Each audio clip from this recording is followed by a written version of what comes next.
All right, we got a few minutes left here, and I'll try to breeze through this where we can leave time for other questions if y'all have any more questions to Mr. Perry. My name is Trent Irby. I'm the extension soybean specialist at Mississippi State, and I think my topic here is mostly around planting and harvest and post-harvest considerations, things of that nature. So, 2019, fall of 18 through summer of 19, I guess, all the rain that fell.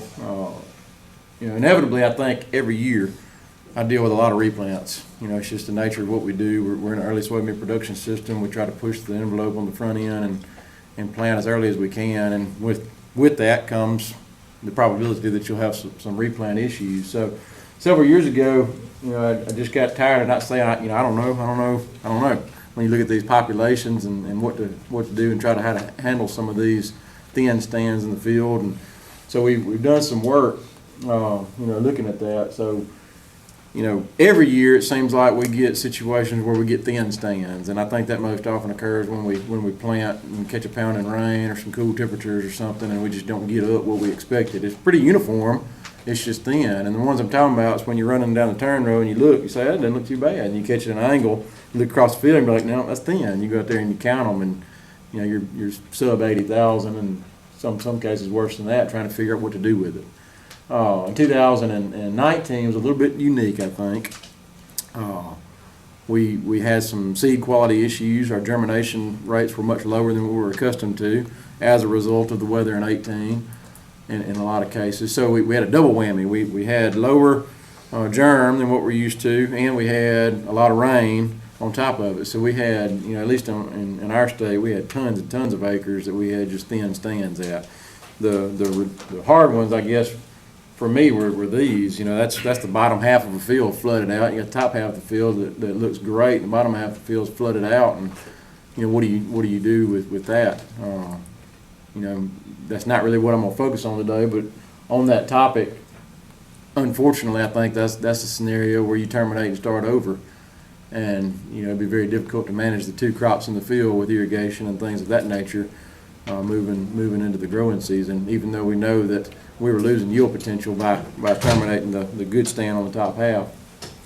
What I really talk about today are these thin stands and what we deal with. So some of the work that we've done trying to address this, I think, to me at least, when I get a thin stand, my first temptation is just to go out and spot plant, scoot the planter over there, thicken it up, fill in low spots, things like that. And one of the questions that I kept asking was, well, what are we doing? I mean, obviously we're thickening the population up when we do it, but what's the benefit to it? Is there any kind of magical combination there between keeping a population or terminating and starting over, things of that nature? And one of the arguments, I think, was when we spot plant into fields, sometimes we catch a headache at harvest time, different levels of maturity. So I guess that was my reason for doing this, but I'm not going to show you the data because it's a real busy graph, but I'll just describe to you what we did. So we targeted 130,000 seeding rate population. All right, we had a no removal treatment where that would be everything came up right the first time, so we could compare everything we did back to that to see what our yield was. So these removals, 25, 50, and 75%, we blended seed. We blended Liberty Link Roundup Ready seed, let them come up, sprayed them over the top, killed out the Liberty Link trait, and that's what we were left with. It may be hard to see in the room. I'm not sure. You see these little gaps in the row. And I think it did a really good job simulating, a thin stand. It's kind of hard to recreate that situation. And then, of course, we had a 100% removal, which we just terminated and started over. So within these treatments, we had where we kept these. So that'd be 25% of the 130,000 or whatever came up from that we would keep. And then we had other treatments where we removed it and replanted into it. So we just simply shifted the tractor over. Now, we did do this on 38-inch rows. We shifted the tractor over, planted into it, and we had two crops growing on the same row. And we maintained that throughout the growing season. So the thing, I guess, that was most interesting to me, we'll start down here. This was the situation that at the end of this, we decided we need to avoid this at all costs, because that was our biggest yield reduction right here. And I think that was just simply a function of planting date. We terminated it, started over. a few weeks later, and that's just the yield potential as the planting date declines, and we'll talk a little bit more about that in a minute. The ones that were educational to me were in this area right here. We all know good and well when we remove that kind of volume from the row, we're going to look at it and say, man, that's thin, and we go out there and we plant into it. But we never found a scenario where adding seed back brought anything really to the table. It was down. It was 50 or 60, below 60,000 uniform population, plants per acre. That's where we found the only time where it was a benefit to add to it. So we did see that it was better to add to the population versus tearing up and starting over. But when we were north of 60,000, we never really found a benefit to adding the seed to it. We were better off just to keep what was there and move forward. So, we're trying to, again, this was all done on indeterminate, late April initial planting date. The replants happen roughly 3.5 weeks later based on weather and things like that. And I think moving forward, some of the questions that we want to answer is, let's vary this by planting day. What happens if this is a May planted bean instead of an April planted bean, and we're having this conversation? And then let's try to fine tune some of these populations. I think there's some literature out there that would agree that 75, 80,000 kind of population is fine to keep. Our data actually suggests that you could even go a little bit lower than that and keep less than that in terms of what your situation would most benefit you. Now, I always tell people when I talk about this, the way I look at it, it's a planting date totally answered thing. So if we're having this conversation about April the 10th planted beans, and we're having this conversation at the end of April, I'm not going to lose much sleep over tearing it up and starting over because you're still in an awesome planting date. But if these were April the 30th planted beans, we're having this conversation the second or third week of May, I'm going to fight everything I can do to keep what was there because you got way better yield potential with those April planted beans than you would the May planted beans. So moving forward, we're going to try to do this across different planting dates and then across indeterminate and determinate varieties to get that evaluation out of it too. But just some preliminary work that we did in 19, just looking at population reductions, a 40% reduction, that fairly well agreed with what we had done in the past, where we were finding, roughly 60,000 or less is where we found our yield loss in terms of this. So, talked a lot about planting date. Just briefly, I'll flash this slide up there.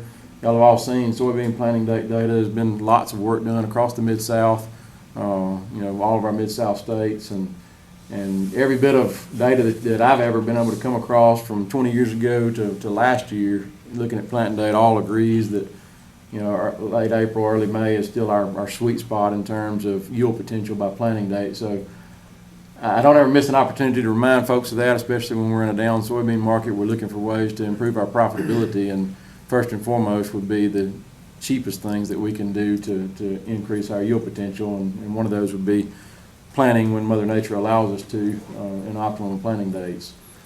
I showed this. This was a question that I got a lot of last year because of all the rain and the delayed planting. Looking at maturity group by planting date. Again, this is some Mississippi data. This was done in Stoneville, Mississippi, but it mirrors exactly the work that was done in the mid-southern region, looking at the value of different maturity groups. So when you look at maturity group, the advantage comes from early planting. So planting an earlier maturity group, like a late 4, earlier in the window, that's where its advantage holds.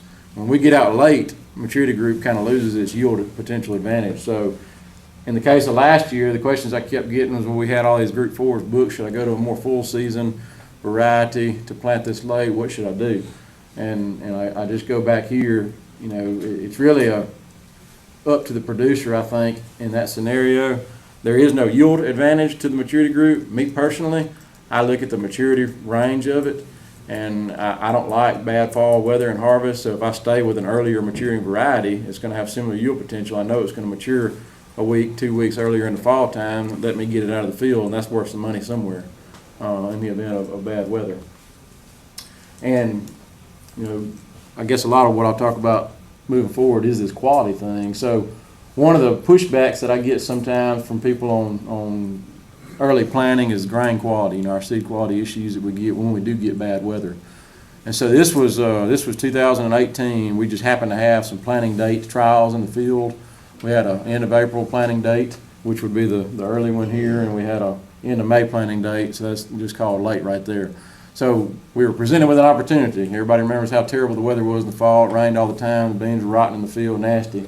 So we kept samples. We got these things harvested. We kept samples. We sent them off to Mid-South Grain, had them analyzed, looking at the quality. And we wanted to put a dollar bill to it, I guess. So yield, early planting date, significantly out yielded the late planting date. No surprise there. We were expecting that. Seed damage, 21% damage average across the early planting date. Less than 5% damage across the late planting date. That's a real phenomenon. I'm sure y'all see it. I see it every time we encounter a situation like this. But when we put the dollar bill to it, we still made more money with the earlier planting date, even with the greater damage, because our yield potential was greater. So, I just want to set myself up for most success, and it all goes back to early planting. The other thing, be variety selection. I won't sit here and talk about specific varieties, but my point with this is I think there's more money to be made on variety selection than really any other management practice that you can do. And there's tons of data out there. All the universities conduct trials. All the seed companies conduct trials. Just lots of information.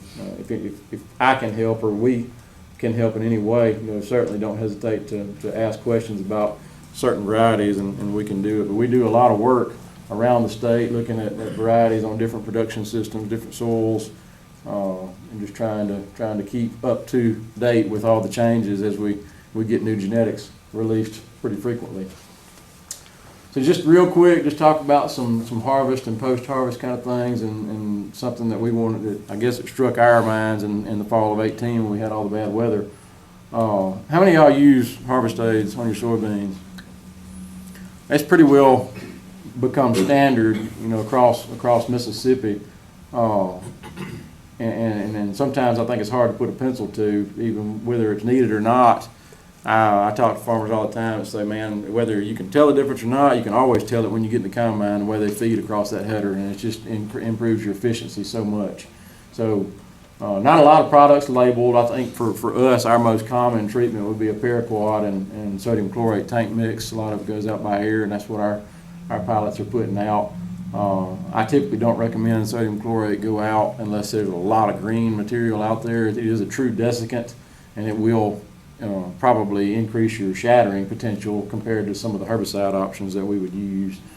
So we've done plenty of work looking at all these things and looking at the days after treatment.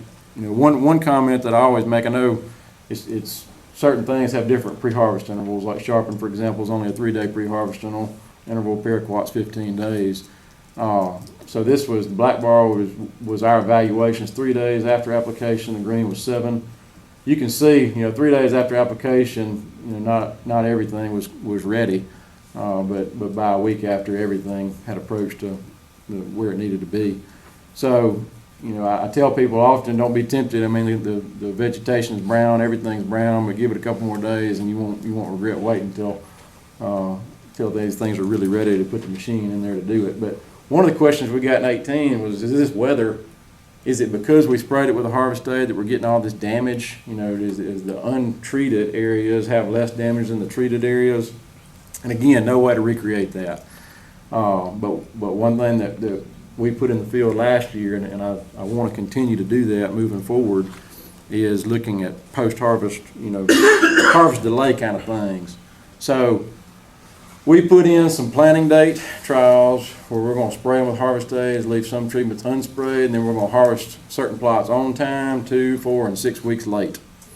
So when you overlap these things based on planting date and 2, 4, and 6 weeks late, we've got an area of our research fields where we're going to be physically harvesting individual plots across the whole harvest window. We started harvesting in September, we finished in November, just trying to capture some kind of bad weather.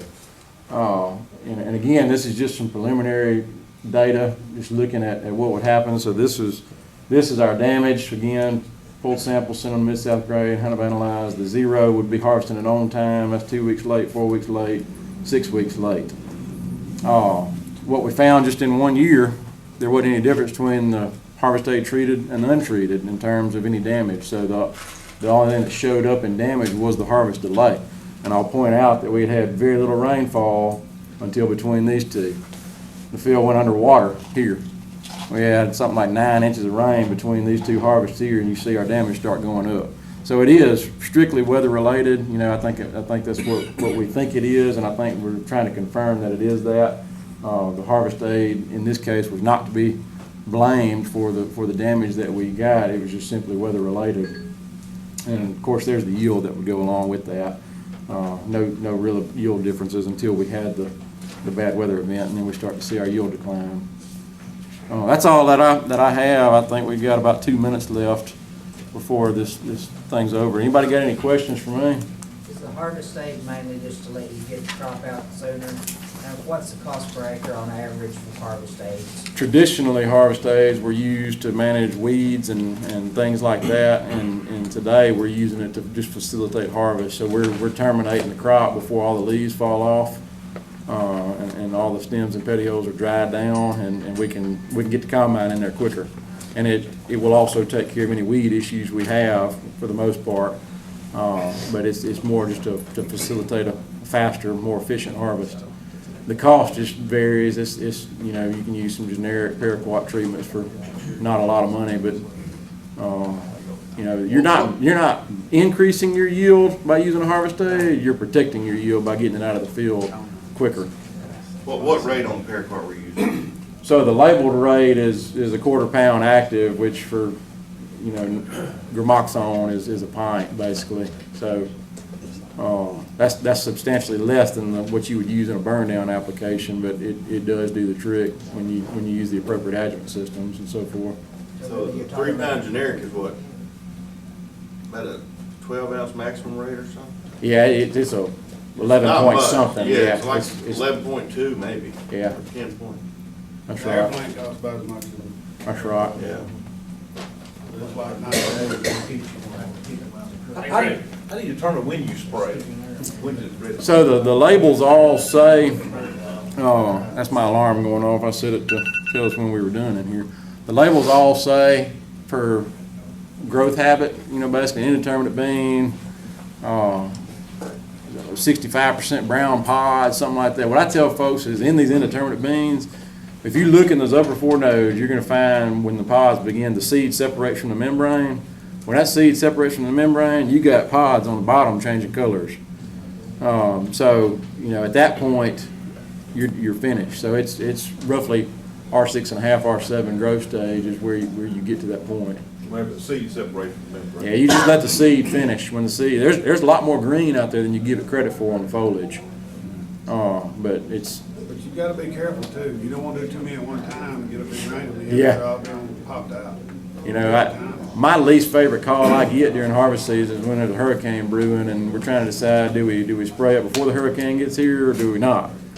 You know, and I could argue both ways. You knock that foliage off, get more airflow, maybe protect it, but if you don't get much rain, but if you get a bunch of rain, you just wasted that money because it's going to shatter anyway.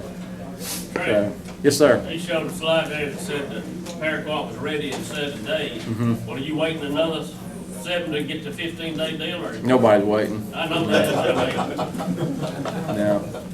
you know, I wondered in your week's delay of harvest. We did. We waited. We do. We do on the research world, but you know, and again, we're not seeing any shattering until we get bad weather. I think that's the biggest concern for folks. Nobody wants to sit up and let the weather have a chance of getting it. I get it. We typically evaluate it all the way out to the 15 days, just so everything's on an even comparison. I just didn't show it because it's all 100% by 15 days. Well, I'll be around if anybody has any other questions. Thank you.